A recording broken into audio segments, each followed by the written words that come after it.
Morning, dear students. Welcome to my English class. Today we shall discuss about voice. In the last class, we discussed about voice, especially voice of assertive sentence. How to change assertive sentence from active to passive. We discussed about assertive sentence, about voice, how to change an assertive sentence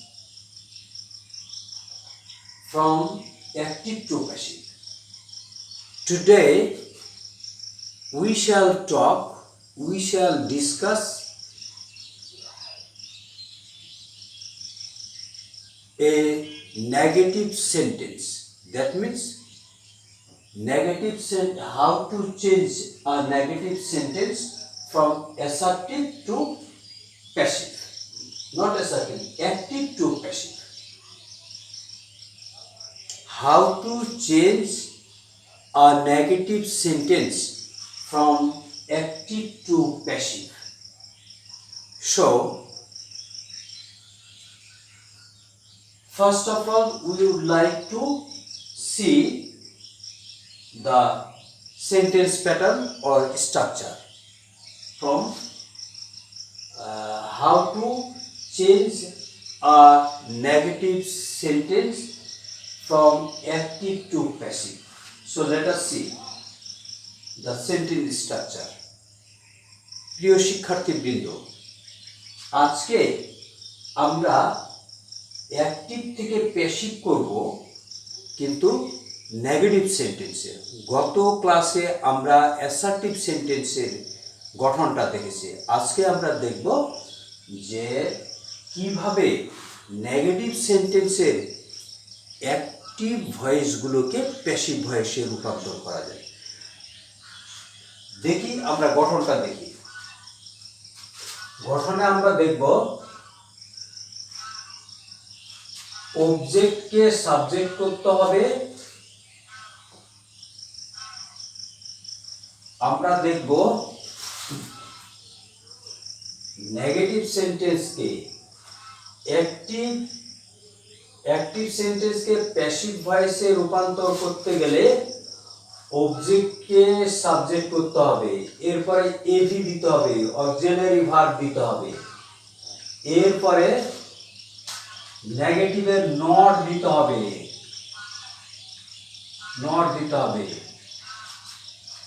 এরপরে PV এর পিপি করতে হবে, এরপরে by দিতে হবে, এরপরে সাবজেক্টকে object করতে হবে। এই ছিল সাধারণ গঠন। এই ছিল আমাদের নেগেটিভ সেন্টেন্সের সাধারণ গঠন। কিভাবে অ্যাক্টিভকে প্যাসিভ ভয়েসে চেঞ্জ করা যায় তার সাধারণ গঠন। তাহলে অবজেক্টকে সাবজেক্ট করতে হবে, সাহায্যকারী ভার্ব দিতে হবে টেন্স ভিত্তিক, এরপরে নেগেটিভ ব্যবহার করতে হবে, নেগেটিভের নট ব্যবহার করতে হবে, এরপরে পিভি এর পিপি করতে হবে, মূল ভার্বের পাস্ট পার্টিসিপল করতে হবে, এরপরে বাই দিতে হবে, বাইয়ের পরে সাবজেক্টকে অবজেক্টে রূপান্তর করতে হবে। তাহলে আমাদের প্যাসিভটা হয়ে যাবে। আমরা দেখি উদাহরণটা দেখি। এটা কিন্তু ইনডিফিনিট সেন্টেন্সের দেখব আমরা। এখানে প্রেজেন্ট ইনডিফিনিট টেন্সের দেখব, পাস্ট ইনডিফিনিট টেন্সের দেখব এবং ফিউচার ইনডিফিনিট টেন্সের দেখব। তাহলে প্রথমত প্রেজেন্ট ইনডিফিনিটটা দেখি। PRESENT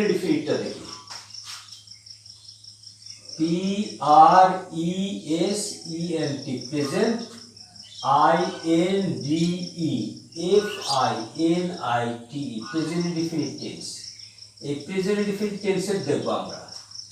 এখানে উদাহরণটা হলো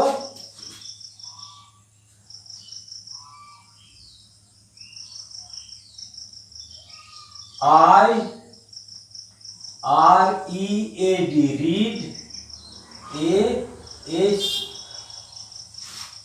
I do not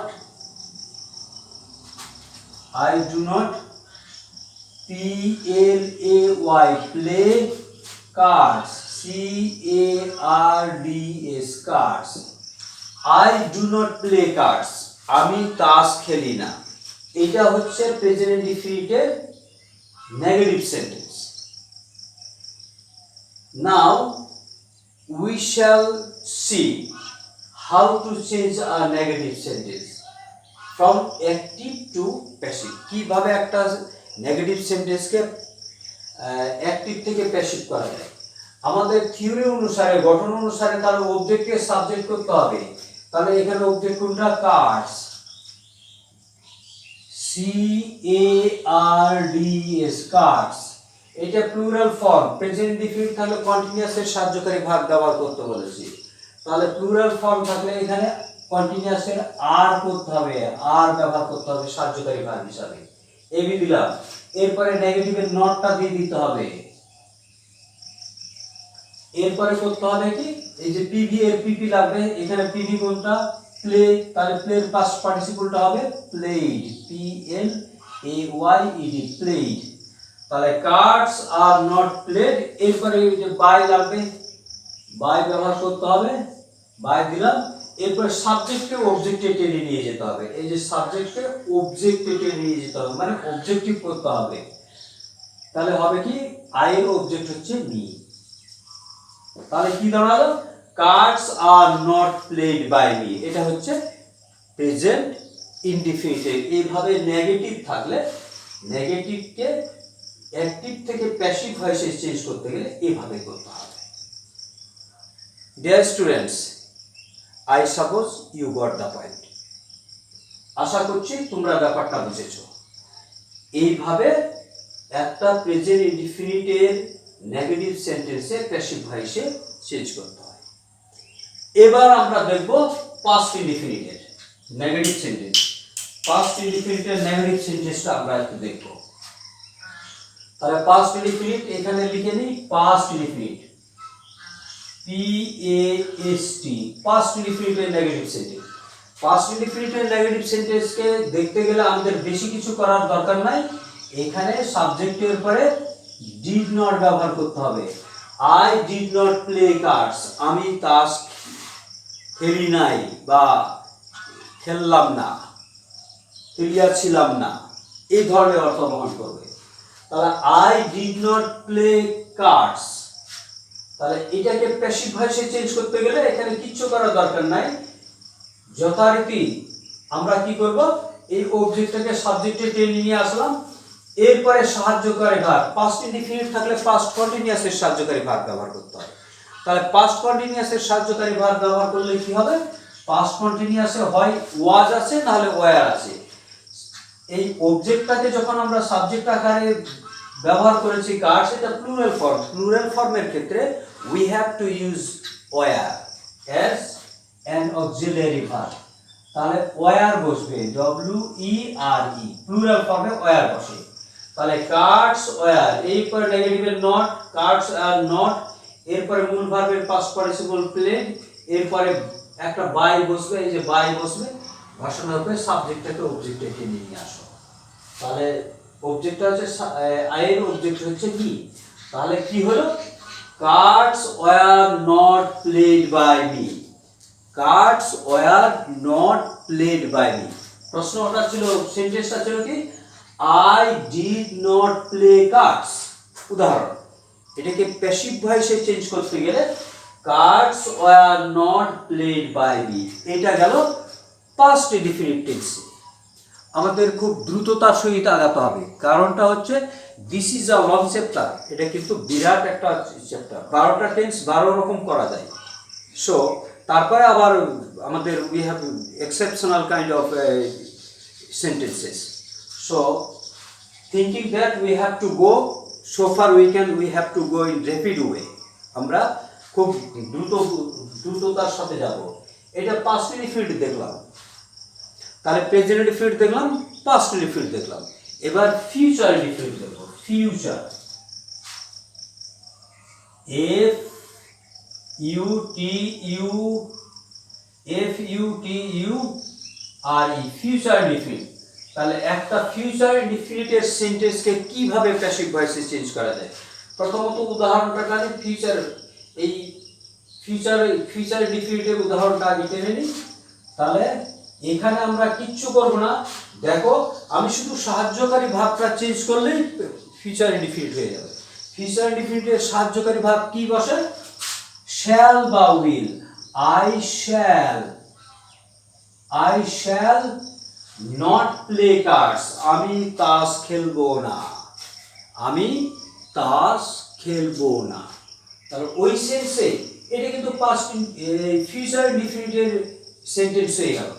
তাহলে ফিউচার ইনডিফিনিট থাকলে প্যাসিভ ভয়েস করতে গেলে কোন সাহায্যকারী ভাব ব্যবহার করবে? ফিউচার কন্টিনিউয়াসের সাহায্যকারী ভাব ব্যবহার করতে হবে।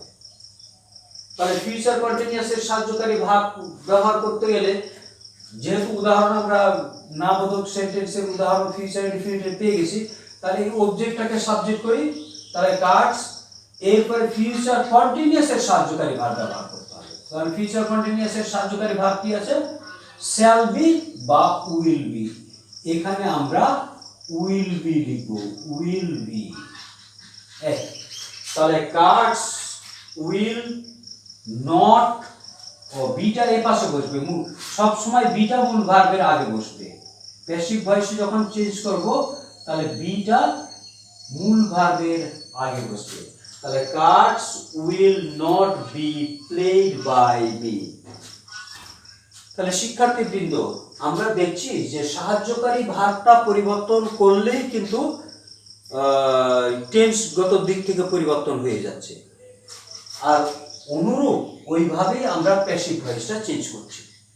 তাহলে এখানে কি হলো? I shall not play cards, আমি তাস খেলবো না। এটা ফিউচার ইনডিফিনিটের একটা উদাহরণ। তাহলে ফিউচার ইনডিফিনিটের নেগেটিভ সেন্টেন্সের একটা উদাহরণ হলো, এটাকে প্যাসিভ ভয়েস করতে গেলে তা আমাদের কি করতে হচ্ছে? অবজেক্টকে সাবজেক্ট করার পরিপ্রেক্ষিতে কার্ডস ফিউচার কন্টিনিউয়াসের সাহায্যকারী ভাব বসাবো, will not be played by me. Cards will not be played by me, আমার দ্বারা তাস খেলা হইবে না, আমার দ্বারা তাস খেলা হইবে না, বা আমার দ্বারা তাস খেলা হবে না। প্রিয় শিক্ষার্থী বন্ধু, here we show that we have already changed the sentence of present indefinite, past indefinite and future indefinite. আমরা এখানে প্রেজেন্ট ইনডিফিনিটের উদাহরণটা চেঞ্জ করেছি, পাস্ট ইনডিফিনিটের উদাহরণটা চেঞ্জ করেছি এবং ফিউচার ইনডিফিনিটের উদাহরণটা চেঞ্জ করেছি। প্রিয় শিক্ষার্থীবৃন্দ, আশা করছি তোমরা সকলে ব্যাপারটা বুঝেছো। তাহলে এইভাবে সব টেন্সেই নেগেটিভ সেন্টেন্সকে চেঞ্জ করা যায়। সব টেন্সে আমরা আমরা ইনডিফিনিট টেন্সগুলোর ভয়েসটার পরিবর্তন দেখছি। তাহলে গত ক্লাসে আমরা দেখেছি অ্যাসার্টিভ সেন্টেন্সে, আজকে আমরা দেখলাম নেগেটিভ সেন্টেন্সে। ঠিক আছে প্রিয় শিক্ষার্থীবৃন্দ, এইটুকু তোমাদের কাছে আজকের ক্লাসটা এইটুকুই নেব। But be careful, you have to be very much careful. তোমরা খুব সচেতন হতে হবে, কারণ যদি তোমরা শুধু এই ক্লাসের ভিতর সীমাবদ্ধ থাকো তাহলে বেশি কিছু শিখবে না। Try your best and god will do the rest. তোমরা নিজেরা চেষ্টা করো, আল্লাহ তোমাদের সহায়তা দেবে, আল্লাহ তোমাদের বাকি কাজটা আল্লাহ করবে। কিন্তু তোমরা যদি নিজেরা বাসায় গিয়ে না চেষ্টা করো, তোমরা যদি বাসাতে বসে বইটা যদি না খুলো, তাহলে কিন্তু শিক্ষাটা পূর্ণতা লাভ করবে না। কারণ শিক্ষাটা মোস্টলি ডিপেন্ড অন ইউ। এই শিক্ষা কিন্তু তোমাদের কাছে নির্ভর করবে। এমন কোনো শিক্ষা নাই, যদি একজন চেষ্টা করে যে আমাকে শিখতে হবে, তাহলে এমন কোনো শক্তি নাই যেটা নাকি তোমাকে দমিয়ে রাখতে পারে। এই জন্য আমরা সহায়কের ভূমিকা পালন করছি। We are facilitator. তোমরা যেইটুকু বুঝবে না সেইটুকু বোঝাতে পারি, বাট কাজটা হচ্ছে তোমাদের নিজেদেরকেই করতে হবে। নিজেরা করলে হাতে কলমে অনেক কিছু শিখবে, কিন্তু নিজেরা যদি না করো, মানুষের উপর, অন্যের উপর ডিপেন্ড করো, that will not go so far. আমার মতে সেটা বেশি দূর যাবে না। সো আজকে তোমাদের প্রেজেন্ট ইনডিফিনিটের প্রেজেন্ট ইনডিফিনিট না, সব ইনডিফিনিট টেন্সের নাবোধক সেন্টেন্সগুলো দেখলাম। আমরা পরবর্তীতে কিভাবে প্রশ্নবোধক সেন্টেন্সগুলোকে অ্যাক্টিভ থেকে প্যাসিভ করব সেটা আমরা দেখব। প্রিয় শিক্ষার্থীবৃন্দ, so I invite you for next class. So up to today, I would like to thank you. Before going, I would like to say that let us save ourselves from COVID-19 coronavirus. Wherever you go outside of home, use mask. Compulsorily you have to use mask so that you can protect yourself, you can protect the member of your family, you can protect Bangladesh. May God bless you. Thank you all. See you again in the next class.